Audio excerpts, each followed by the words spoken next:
So you are now being recorded. Go ahead, Dave. Thanks, Justin. And thanks, Jason. I appreciate it. So I've got about 10 or 11 slides here. Hopefully disseminate most of the information we've got and answer some of your questions. I'll go through them relatively quickly. Like Justin said, feel free to use the chat function. And if Justin flags something that either I read incorrectly or needs to be clarified immediately, we'll do that and then take your questions at the end. So welcome everybody again. And no, I can't get the slide. There we go. So quickly, an agenda, what we plan on discussing tonight. Talk about a timeline. Where are we today and where have we been? As Jason said, what feels like the last 2 weeks when this all came about. The guidelines, where are they coming from? You're hearing a lot about them, but where are they actually being derived from? Changes at the rink. What will be different in practices? What will be different in games? Some additional items that didn't fit either of those two slides. Key upcoming dates, quick closing, and then, as we said, we'll open it up to questions.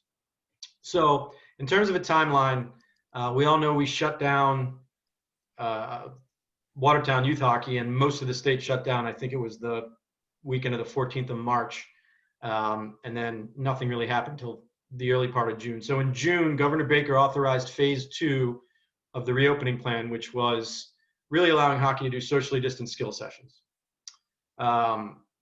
There was then the plan to follow up when phase 3 came about, and there was a lot of hope at that point that we were going to go pretty quickly into games and scrimmages. As most of us know, that didn't happen on July 6th. Hockey was placed into the high-risk category for games and scrimmages, so we were not authorized to begin phase 3 as some of the other sports were. And as Jason also mentioned, we all kind of expected that to take a little longer. Mass Hockey put some pretty good information together asking for a change to that and some relief to that, and had heard nothing for weeks at a time. And then the rumors started to fly, and lo and behold, on the 17th of August, the Commonwealth reissued guidelines with new guidelines in place to lower the risk for high-risk category sports and allow us to return to games and scrimmages. 4 days after that, the Valley League set their deadline for adding and dropping teams, and they published the start of their season, which looks much the same as in years past. Squirts through Bantams are planning on starting on the 12th of September, that's Saturday, and they have pushed the Might half-ice games back 2 weeks to the 26th. So you can see this is all, as Jason mentioned, unfolding relatively quickly in terms of decision-making. So we're going to talk a lot about guidelines. I think there's some questions about what these guidelines are and where they're coming from. So there's two separate authorities that are setting guidelines that we in Watertown will have to follow. One are the statewide guidelines. They're being put forth by the Mass EEA, the Executive Office of Energy and Environmental Affairs. And that's most of what we're getting from Mass Hockey is where these tend to get passed down. I've put a link in here, and I will send this slide deck out to everyone afterwards later tonight, so you can you don't have to write that down. So you can click on that.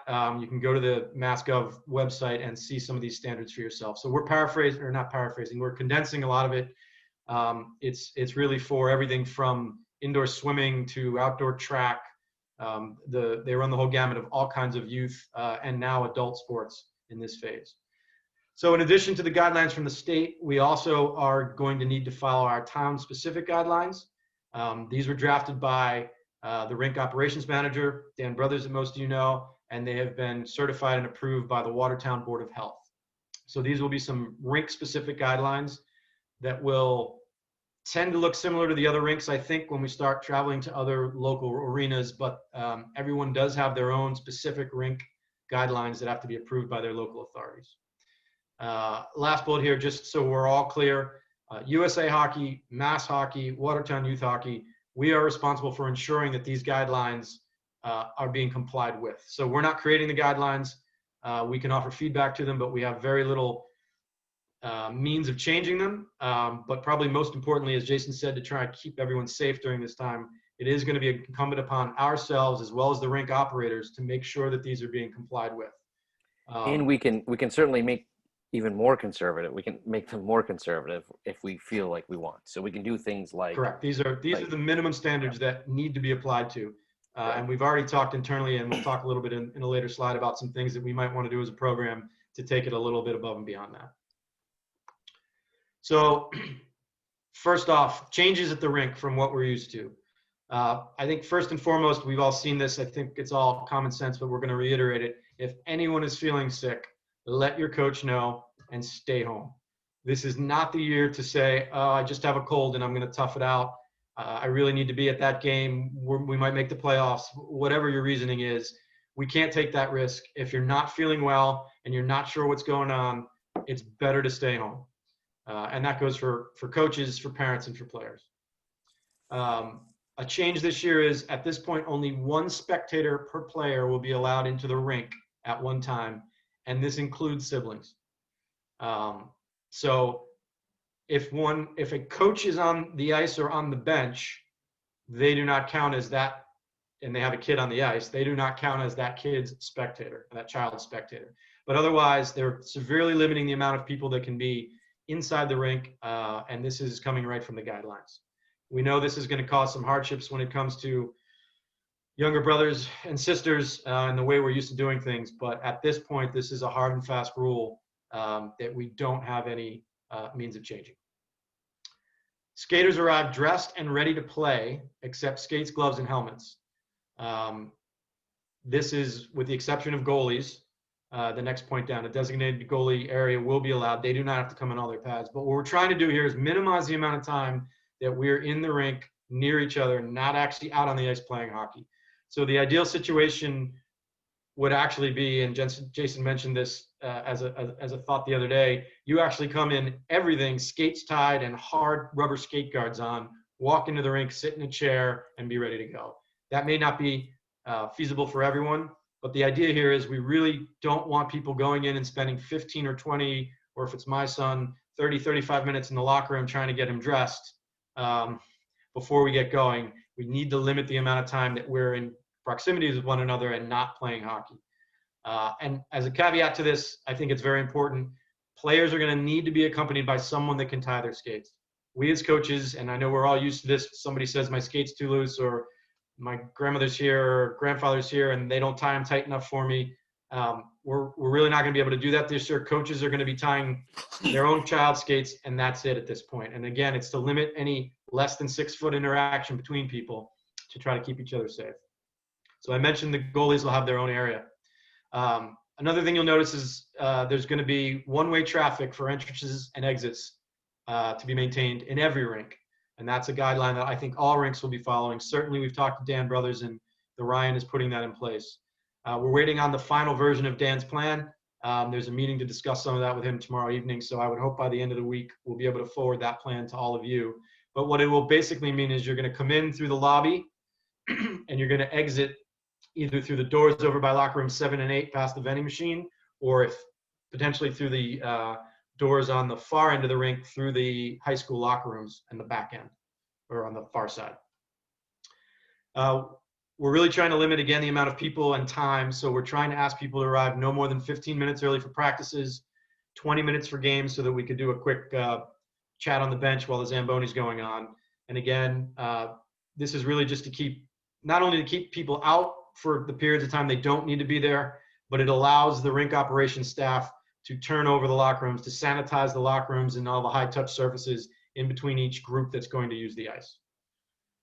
When you do arrive, there's going to be a check-in sheet required for every hour we use, so we can work with local authorities on contact tracing should something come up and someone test positive for COVID-19. The sign-in sheet will be for both players and parents and guardians. And as a note, we're going to need to man that position somehow with someone and physically hand something to the rink manager at the Ryan. So we're going to be looking for volunteers. We'll be reaching out to folks probably next week to see if anybody, if you're going to bring your child to the rink for practice, if one of you, and we can rotate through people, can sit down, probably use the ticket window, so you'll be behind a partition of plastic or glass, and help us sign people in. Something else this year that is new is there's absolutely no sharing of equipment. That exception will be for goalie, for league-provided goalie equipment, and I'll touch on that a little bit later on how we're going to address that. But there's no sharing of sticks, there's no sharing of gloves. It's got to be, every player has to have their individual equipment, and this includes their own water bottle clearly marked and labeled with their own names so that there's no confusion. We will not be providing any water bottles. The water fountain bubbler will be active. There's some thought about trying to, I haven't got the final plan from Dan, but we may be shutting off the drinking fountain portion of it and only leaving the water fill portion open. But there should be water available at the rink for people to fill with. And another change, coaches, referees, and all spectators must wear face coverings at all times. This is in every rink. This is anywhere where we're playing hockey. This is going to be a hard and fast rule. Some additional changes basic to the rink. Players are going to be required to wear face masks at all times except when they're on the ice. So that, and we'll talk about games and practices, but that will include when they're on the bench. Dan has said that they are going to open up the locker rooms, and this is by a rink basis that they're taking this action. I think most of them are going to be opening their locker rooms. They will be limited to 50% capacity with some markings to show where you cannot sit, and the doors will be propped open. Again, when the rink's final plan comes out, we'll share that with you, but that's going to be a change from years past. Hand sanitizer will be distributed to all coaches and players before entering the ice surface and upon exiting. So we'll have somebody manning the squirt bottle of hand sanitizer, and in both directions. If anybody played skills at all with us this summer at Casey, we were doing that coming on and off the rink as best we could. Showers will remain closed. I don't think that's a big deal for most of our youth players, but there will not be any shower facilities open into the Ryan. Locker rooms will be sanitized after each ice session. So again, the idea is going to be that there's going to be sort of an A and a B side of the rink. When one team is getting dressed, the other, those that are using the locker room, the other locker rooms will be sanitized by rink operations staff at that point. There will be seating outside of the locker rooms available for those that wish to use them and not go in the locker rooms. This is one of the things that I've been thinking of. Jason and I have been talking along with the rest of the board. I think the more we can limit locker room use, the safer we're all going to be. So my personal preference, for my child at least, is going to be that he comes as dressed as possible.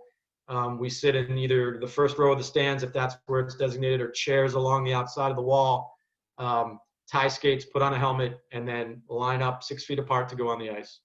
I think that's one way we can go a little bit above and beyond. I think the locker rooms are a spot where, again, from my comfort level, and I think many others, the close proximity and lack of good ventilation as compared with the rest of the rink could create a situation that we don't need. And lastly, on this slide, everyone must vacate the rink no more than 15 minutes after their ice session ends. Again, we're just trying to turn this over so we limit the amount of crossover between groups and make sure that the rink staff has time to do what they need to do before the next group comes on. So practices, things will be different than we're used to for our usual practices at the Ryan. So right now, groups on the ice are limited to 25 people max, including coaches. And every group must be separated by 14 feet on the ice. This is the new regulations as we move into phase 3. It's a little bit different than the way things were run during phase 2 when it was a skills only type session. Watertown Youth Hockey we're going to group the kids by team to make it easier for the coaches, and I think we will limit the size a little bit below 25 in almost all these cases. And these groups will be maintained both on and off the ice. So when kids come together, there's going to be a designated area for them to get their skates on, again, 6 feet apart, wearing their masks. They're going to stay as a group. They're going to get on as a group. They're going to get it off as a group, and then vacate the rink. And in this case, the coaches for that group are going to remain with their players throughout the entire practice. So I think we're all used to seeing the ADM station-based practices where kids move through 4 to 6 stations and a coach is at each station running that same drill. Not going to be able to do that at this point. The coaches are going to have to bring their group to each station and explain and run that drill. So a little bit different than what we're used to. And again, where possible, we're going to remain and maintain socially distant on the rink. If we're standing around, if we're getting water breaks, if we're waiting in line for some drill that's requires a line to wait, we're going to make sure kids are spaced out, and it's going to be up to the coaches to instill that discipline and remind these children. And I think a lot of them are getting used to it. I know that's going to be a big challenge as we move through this. Kids are used to bumping into each other and tapping each other on the helmet and messing around in line. So it's going to be incumbent on us as coaches. And we would really ask as parents that you remind your children to and from the rink that, you know, we have these guidelines and we really do need to stay socially distant whenever possible. So for games, coaches and players must maintain 6 feet of separation on the benches at all times. We're working with the rink, at least at the Ryan, and I would hope and assume other rinks are doing the same, to tape off with either X's or lines or some sort of markings where those 6 feet distances will be, so the kids have a visual cue and can see how far away they are. Dan Brothers has added a second bench on the stands side of the Ryan, outside behind the bench itself, just on the other side of the glass, so that we have 2 levels of benches there. And the Zamboni side, if you will, bench already has another bench behind it against the wall. So lots of other rinks are going to be doing similar things, whether they be chairs, whether it's the first row of stands, but we're going to require that there's 6 feet between each player and each coach and player at all times when we're on the bench. As I mentioned earlier, masks must be worn on the bench and at face-offs. And really, I think for a face-off, it only needs to be the centerman or whoever is taking the face-off. We're going to keep wingers socially distant and not have them together at the hash marks as we would in years past. We can talk about this. I know a lot of you are going to have questions about how am I supposed to, or how is my child supposed to take a mask on and off as we move. I think this is going to be a tough one for kids to deal with. I think this is one of the toughest rules that have been put in place. But at this point, Mass Hockey has asked for specific sport guidance to hockey to remove this restriction, since we're being socially distant on the benches.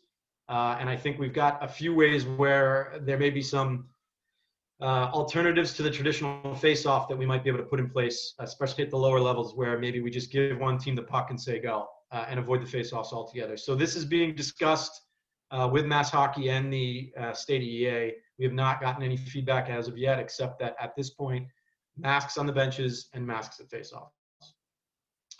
Referees will be instructed and have been instructed, their trainings have already begun, to blow the whistle quickly to avoid scrums and groups in close proximity. So that means as soon as they lose sight of the puck around the goal mouth, whistle's going to blow. There's no chance for digging it a rebound.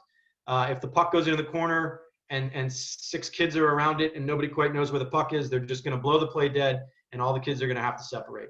That being said, it's also incumbent upon us as coaches to stress that we need to avoid unnecessary contact at all times during play. Not only is checking not allowed at the levels that we're talking about, it's been removed from all levels at this point. But anytime we can keep the kids apart, whether that's after the whistle blows, after a goal is scored, celebrations, we'll go through this with the kids. They're going to be different this year. We can't pile on the goalie. We can't jump and hug somebody when they score a goal. It's going to look a little different than we're used to, but it's going to be really important that we maintain that as best we can and really keep the kids as distant from each other as we can at all times. Penalty box, only 1 player is allowed in the penalty box at any given time. If your team takes 2 penalties simultaneously, one of those will have to be served from the bench. I mentioned no shared equipment. So league provided goalie equipment. This is something we've discussed at length, and we are going to make the required purchases to make sure that every team has 2 full sets of goalie gear this year. 2 sets of leg pads, chest protectors, excuse me, gloves, blockers, and neck guards. We're going to have players wear their own helmets because we're just not comfortable with sharing that as a piece of equipment at all. So this year, the idea is we're going to assign a player the goalie gear for a minimum of 2 weeks. It can be more than that if that's the way it works with your coaches and the children. But instead of rotating every week, it's going to be a minimum of 2 weeks. The alternate set of equipment will be sanitized after the last use of that 2-week rotation, and then we'll sit out for 2 weeks prior for the next 2 weeks while the alternate is being used. So there'll always be a set of gear that got sanitized and sat for 2 weeks before it's put on by anyone else. And again, obviously, in terms of comfort level, if you're not comfortable with that sharing, even with those methods in place, there's no one that's going to force anyone to play goal. We haven't done it in years past. We like for the younger kids to try it, but if it's one more reason to avoid that, to make you feel comfortable with your child playing hockey, there's no pressure whatsoever. Some additional items, COVID-related cancellations or refunds. So I know a lot of people have signed up. Thank you for registering. And a lot of people have put one or two of their payments down to date. If anyone chooses not to participate prior to us starting the season, we will give a full refund. The critical thing to understand here is we really need to know that as soon as possible. As Jason mentioned, we're under the gun from a few different standpoints in terms of getting our stuff registered, getting in with the league. We want you to feel safe with your decision, but we really don't have a lot of time to mull this over.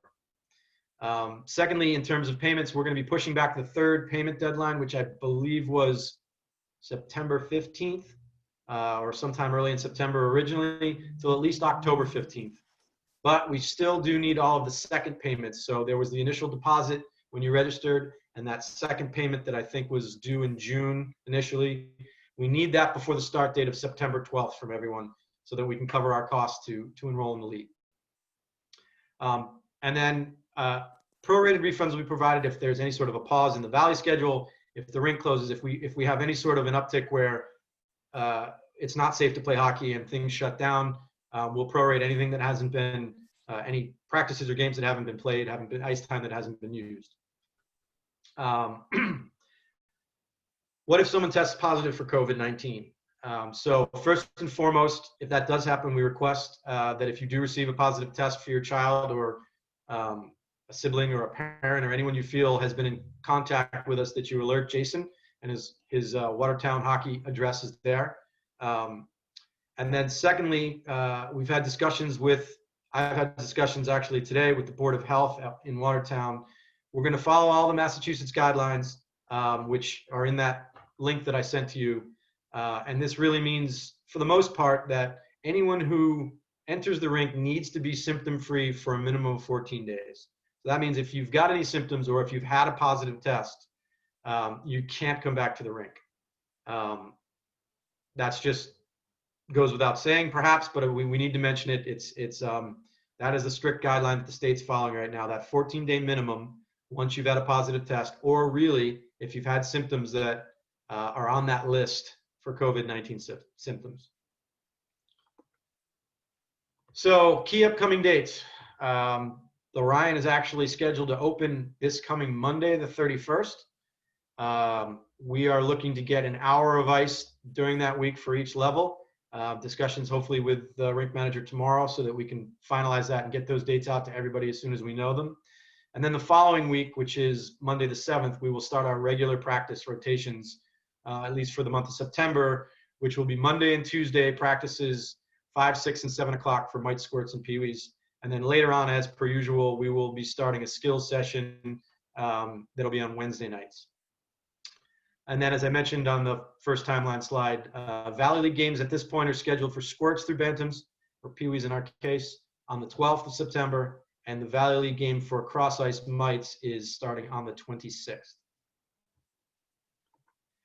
So in closing, Watertown Youth Hockey, all of us on the board, and I hope most of you are excited to start the new season despite the challenges of the pandemic and some of the challenges these guidelines are. We all understand and respect that there are different levels of comfort when it comes to getting back on the ice. Even amongst ourselves this week and the week before in our discussions, there's none of us that are 100% confident in anything these days. And we're all doing our best we can to identify the risk as we see it, mitigate it when we can, and feel comfortable with our decisions. Please be patient with us at the league and your fellow parents and skaters as we adopt to the new guidelines. It's going to take us a little while to get used to stuff. Certainly the first few weeks of practice will be different and may look a little different for everyone. As a follow-up, I ask that everybody please check your contact information on the website, both your emails and your cell numbers. Make sure those are accurate. If you've got an email in there that you don't check very often, I really request that you put one down that you're going to see more often. I think knowing what's going on, and there's going to be even more communication coming out from us than maybe you've received in the past. And we really want to make sure it's getting through and you're seeing this when we put it in. So please check those phone numbers and those email addresses. And then a note to coaches that are on tonight.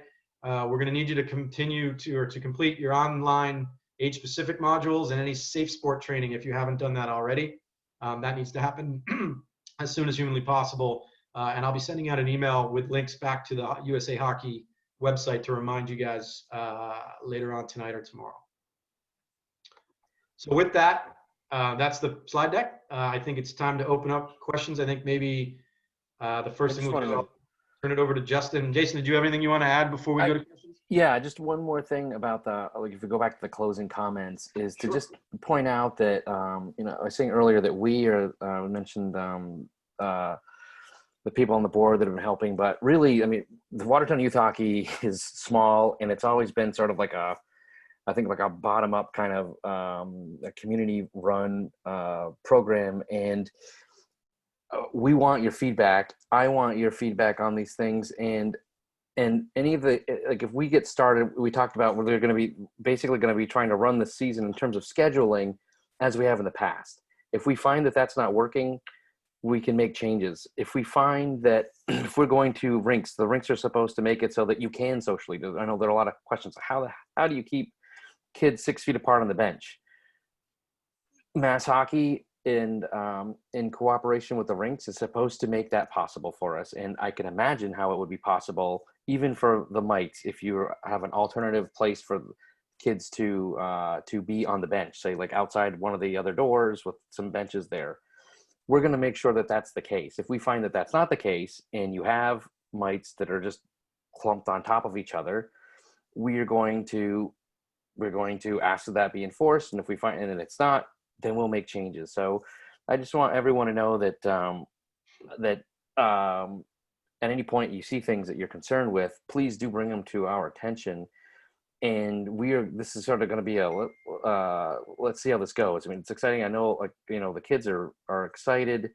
I'm excited that, especially given that they're not going to be going right back to school, that they'll have this opportunity to see their friends and in an environment that's, you know, highly supervised. And I know the thing at Casey's been great this summer.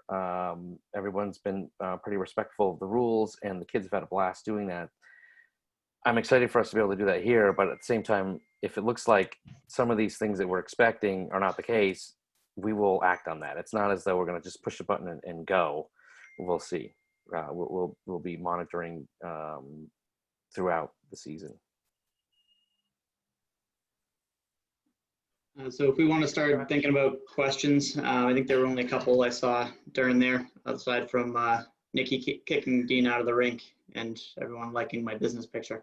The only questions I think I saw, one that came up was, can players opt to wear masks during the entire game in practice? I think I'll just put a comment in there about, I would assume the answer is going to be yes. I'll let you guys respond, Dave, Jason. But I do want to say we also got to remember to stress water consumption, just from a health standpoint as well. It's just going to make things a little tricky with the masks, but I think that's going to be whether they're on the bench or not. We just have to make sure that they're drinking water. But can you just confirm our understanding there? Yeah, I think that's absolutely, if your player or skater is comfortable wearing it the whole time and they feel that they can breathe properly and play the game of hockey, then yes, absolutely, you're allowed to wear a mask all the time. And I'll just say too, I know it's not as athletically draining, but we've been doing that in baseball this summer. Baseball has been running since early July, and we've had masks on the entire time because the Watertown required it. The Board of Health required it as it was in the earlier phases. The kids, after probably a practice or two, were completely comfortable with it. Again, you're only running for more brief amounts of time, but they would wait till they got back to the bench. They were 6 feet apart. Then they would take the mask down and have their drink of water then, and then put the mask back on. And at all times, whether they were on the bench or in the field, they had to wear masks the entire time. So I would say it's taken on a case-by-case basis, because certainly some children probably have underlying, breathing complications of asthma, et cetera, anything like that, that might make that a little more challenging. But if your player is able to and they're more comfortable, try it. And I think we can start that way, in our initial practices. If it makes that player or their parent more comfortable, try playing the entire time with a mask on, and we'll see how it goes. And we'll we'll take it from there. And to the water point, Justin, one of the things I was thinking of while you were saying that is, I think we've all tried to stay away from the water bottles with the long straws in them in years past, because there's no way to really squirt that into a player's mouth. But if you're bringing your own water bottle, which you have to do now, and you know you're the only one drinking from it, that might actually be a good way to get that up around the helmet and under the mask and be able to hydrate without taking the mask off. So something to think about there as well. Yeah. And then the only other question was, is safe sport required every year? And that, So- oh, go ahead. Sorry, you got it, Jason? Yeah. So if you've taken, it is required every year, but if you've taken it in a prior year, I don't know if it's only the immediately prior year, but if you've taken it in a prior year, you can take a refresher course, which I've not done yet, but it's presumably shorter than the full thing. And yeah, I did it just this past month, and it's significantly shorter than the original safe sport that you've done the year before. So we do have some questions starting to come in now. We want to respond to them. So starting with Jacqueline, she said, does the one-on-one parent to player rule apply to both practices and games? I think that was that a Watertown rule, or was that a Mass Hockey or a Massachusetts rule? It's both. In fact, I think the guidelines from the state were that they wanted to limit that, and the rink and Board of Health's directive is that we need to do that. So that's both practices and games. It's anytime you're at the rink.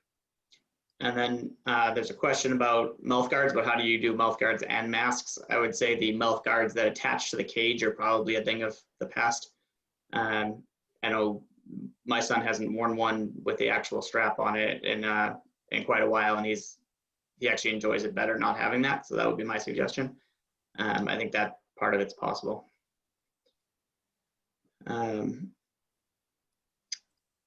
There's a question, is it possible to only attend practices and not participate in games, at least for the beginning? So that's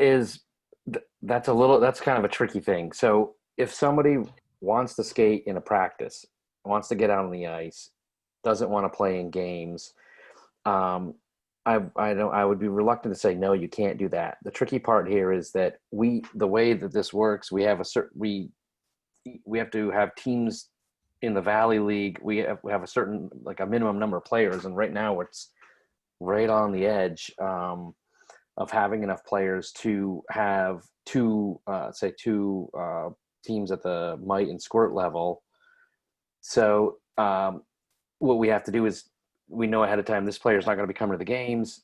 Then down the road, maybe they want to come into the games. At that point, it may be if we've only had one team so if we've only had enough kids for one team that are playing, we wouldn't be able to just add another team. I've talked to Valley about this and asked them to be more flexible than in years past, and they have said, well, they're certainly not going to have a policy that allows this says carte blanche, you can add a team when you want down the line, but they do they're a for-profit business. So if we added a few players as the season goes along, and we can bump it to 2 teams, that we may be able to add one. So I would have to think about that, like how we would work that out, because it's the Valley schedule that's our biggest cost. So if someone's willing to basically say, here's the whole,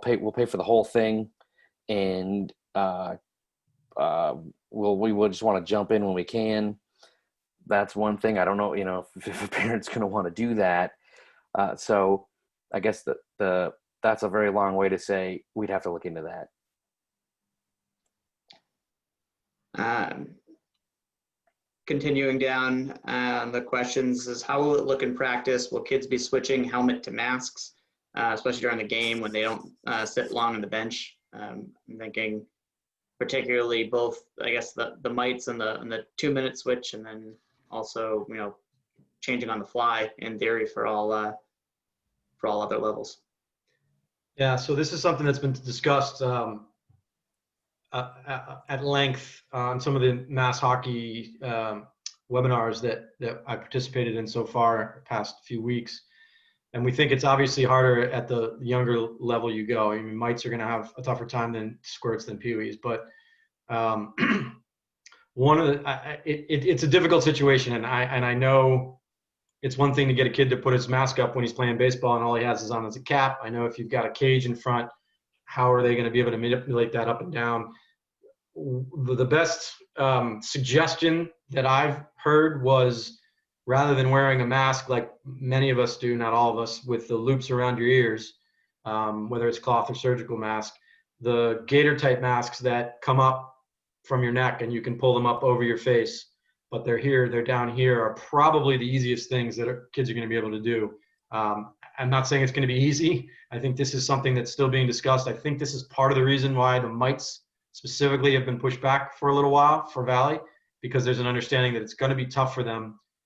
And it's not the situation where a coach can just get down in their face and say, here, I'm going to do this for you. Like that's not a possibility. So we understand it's going to be a challenge. It's going to be interesting to see how it works, but the request, or it's not a request. The statement is you must wear masks when you're on the bench, and you do not have to when you're on the ice. So we're going to need to find a way to get used to putting them on and off somehow.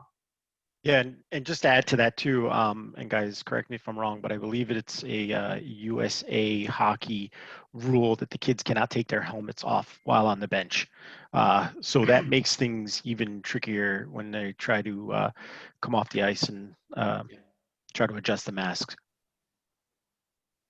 So we're continuing to, again, this was a big topic of conversation in the last webinar I attended. They said they were going to continue to look for guidance from the state on this. So we'll update you guys if we hear anything, but it's probably the trickiest of all of the regulations that have been put in place, to be honest. There are a couple questions in here that are related. One was, if you have a visor, does that negate the mask? And then there's another one about the types of masks, what types of masks are allowed. And I don't know about you guys, anything I've seen for the state guidance, it's just about face coverings, Right. trying to limit any exposure, not necessarily being like N95 masks or anything along those lines. Right. So first off, the visor does not count. That is not considered a significant barrier. Bauer and CCM are currently, I think, in production for some sort of a over shield, and I haven't seen a picture of what it looks like, but I believe that if those come out, and it sounds like maybe mid-September is the earliest they're coming to market, but my understanding is the state may be allowing those, and it's going to be something that clips on your existing face mask, whether it's a cage or a visor. That's going to be, again, I can only envision it's going to look more like one of the shields that you see, in the doctor's office or a lab above and beyond when someone's wearing a mask. Those apparently are going to be allowed, but again, they're not in market yet. And Justin, you are correct. They have not stipulated what type of mask to use. It just says it needs to be a face covering. I think Jacqueline's trying to trap us a little bit here. It says scale of 1 to 10, how confident are you in the plans and their safety and practicality? I'm going to start that one, I guess, just by saying I think it's on an individual by individual basis. You have to be comfortable. I think we have our guidelines here. We're taking those guidelines from what we're given by people who are certainly, more invested in the data behind where these guidelines are coming from than I am as an engineer. It's not my specialty. We're trying to respond to those. So, and implement those. Dave, do you have a comment on that one? Yeah, I mean, I have to echo what you said, and I think we've said it before. What I'm comfortable with is different than what Justin's comfortable with, different from what Jason's comfortable with. I'll say from myself and my family, we feel comfortable that these provisions are going to make it safe enough that I'm going to enroll my son to play hockey, and then I'm going to go out there and coach. The way that I look at things is that there's a risk of contracting COVID-19 every time you leave the house. There's some risk. You can't make it zero. But I personally feel comfortable that these steps that have been put in place allow me to make that risk assessment and say that it's a go for my child. So. Yeah. Quick note just on the practice times. I know it's not COVID related, but 5, 6, and 7 is mite squirts and peewees. It is in that order, so that's, respectively. What else is here? It says, what's the total number of people on the ice during practice? I thought I saw 25 per group, but is that 2 groups on the ice at a time or 25 total at a time? Can you talk about the distance between groups a little bit? Yep. So it is 25 per group, not total for the rink. The rink is considered a large, I'm sorry, I forget the wording, not multi-purpose, but it's put in a category larger than, say, a basketball court or a tennis court. So they are allowing 2 groups of 25 as long as they're separated by 14 feet. Now, so that's 50, doing the simple math that even I can do. We do not envision having that many kids on the ice. I think the most we've ever had, at least since I've been in the program, is about 36, 37 kids on the ice. And again, if we're grouping these things by team, the numbers are going to be lower than 25. We don't have any team that's going to be rostering that many kids. So part of that long-winded way of saying is we are allowed as many as 50 kids on the ice in this phase. We don't want or think the numbers will be anywhere near that high. And in terms of practices, it's going to depend on how many folks register and how big our teams are. I mean, there's a possibility that there might only be 24 kids on the ice total, depending on how many Belmont teams are there and how many kids we have on each roster right now. So it's going to be a little fluid in the beginning until we understand our numbers. Will we be Oh, sorry, Jason, were you about to say something? And see the next question, which is, are we going to practice with Belmont? We are going to practice with Belmont, at least at the start, and we're going to see how that goes. The kids aren't going to be split, like divided up so that some kids would play with some Belmont kids. Everybody's going to be with their own team and staying apart from the other groups on the ice. So we're going to see how that goes. If we practice with Belmont, the upside to that is that we get the kids on the ice more. We get a lot more ice touches and be at the rink more. That's but if it looks like the procedures that are at the rink are going to make it difficult for us to keep our groups together, and it's hard to avoid non-socially distant interactions, then we will change that. We'll change that. With that being the end of the written questions, I've changed the settings so people can unmute themselves. If you have more questions, feel free to unmute and ask. Otherwise, we can wrap up, but the floor is open.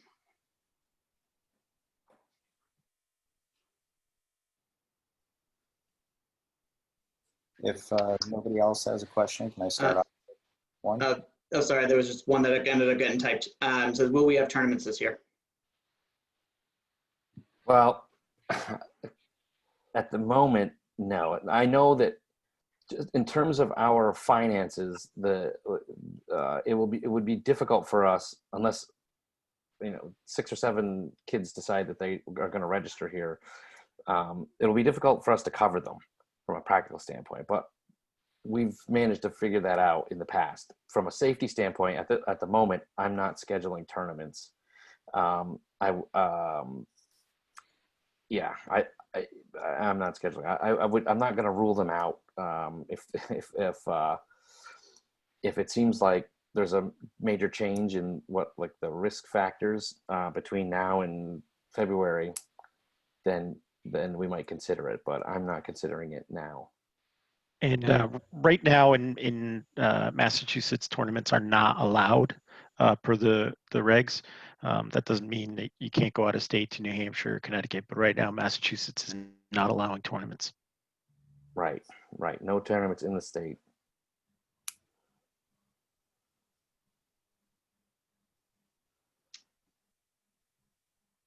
Anyone else with questions? You got a non-typed one. Go for it, John. So I'll start off with thanking you guys again. I said it in the email, but as if this weren't hard enough, you guys have to go through all of the additional complexities. So just really from our entire family, thank you guys for orchestrating this and doing the best that you can. I think a lot of the things that you said tonight actually made me feel a little bit better after hearing the initial announcement. So this is all great progress. I still am wondering whether or not there's going to be an opportunity for a segment of parents and families and players that could potentially be doing an in-house season. Taking everything that goes along with that. If there's additional money that needs to be paid, but keeping it in-house, keeping practices by ourselves without Belmont, just playing scrimmages and not participating in the league. So I'd really like to get a better understanding of, if there's other parents and families out there that still want to do something like that. But I was anticipating going into this year some real fundamental changes to the season. I thought it was going to be more of like a skills season where it could be competitive and fun, but mitigates all of the close contact that you would have in a normal game. And without seeing that, I'm still really yearning for something that can be a lot of fun, a lot of exercise, get them something close to normal, but without the travel and interaction with other teams and other teams in practices and things like that. Yeah, guys, if you don't mind me just jumping in first on that one, I think we've spent a lot of time in the last couple weeks trying to react to the guidelines that have come out and the timelines that we've been tasked with. But so I think that's where our focus has been, but I definitely can appreciate that, that question. And I'm wondering if it makes sense for us to probably send out, because we can't just necessarily do it on this call with the limited amount of people we have here, but maybe just send out a Google form or something along those lines, just see sort of who's interested in what, if a good portion of say like the sports level, I'll take just for our kids knowing that they're right there. If 75% of them were so much more comfortable just staying in-house and playing in-house, then maybe that's something that we do need to consider. We just have to get that out pretty quick because, again, all these timelines are putting pressure on us. But I think it's a reasonable question. And then what I don't know, and I'm Jason and Dave, I don't know if you've talked to more people about it, but I don't know how many people are feeling the same way. So I think the only way to do that would be to sort of do a formal, outreach. That'd be awesome. I think the survey would be great. Yeah. Yeah, we can certainly. Sorry, go ahead. One of the things, as we've tried to just kind of wrap our heads around the guidelines and trying to see who's get rosters settled. I've also been communicating with a bunch of other programs to try to get Valley League to give us some more flexibility here at the start of the season. And the reason why that's key is that they're going to start charging for games. And so we have this tough decision to make, which is, well, do we want to have two teams, which it seems like, well, maybe we could have two teams, or do we want to have one big team? And that has its own problems with bench management and some other things. Do we want to risk not being able to make that work? Or do we want to risk just having the one team there and then more kids, a bunch of kids want to play? So it would be nice to have some more time to do that, and that would make the survey. I think that we'd be happy to send that out and happy to try to coordinate that too, so that perhaps we could have two tracks. It's just the time constraints make this difficult, but like I said, safeties. We want families to be comfortable. We want to give the kids an opportunity to play in a way that the families are comfortable with. So we can work on that, and at the same time, we'll trying to navigate the unfortunate pressures that are placed on our town programs.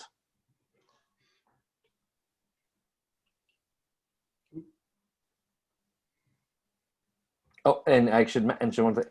And for that, it would be great to have volunteers to help with that, to help on the ice and coordinating. So that's ultimately, I guess, that will also be a factor in that. But that would be great, because I do know that there are some families that are concerned that they have someone at risk that's that's going to be providing childcare, or they work in this biostatistics field and things like that are concerned, and so I think that there would be some interest in that. So it would be good for us to get a sense of what that is. And before we move on, I'm gonna stop the recording. Doesn't mean people have to jump off yet. I think we can continue answering questions so it doesn't run for a significantly longer time. I think that's the main portion of the of the presentation. So I'm gonna hit stop now, as long as you guys agree. Yeah, that's fine. Yep.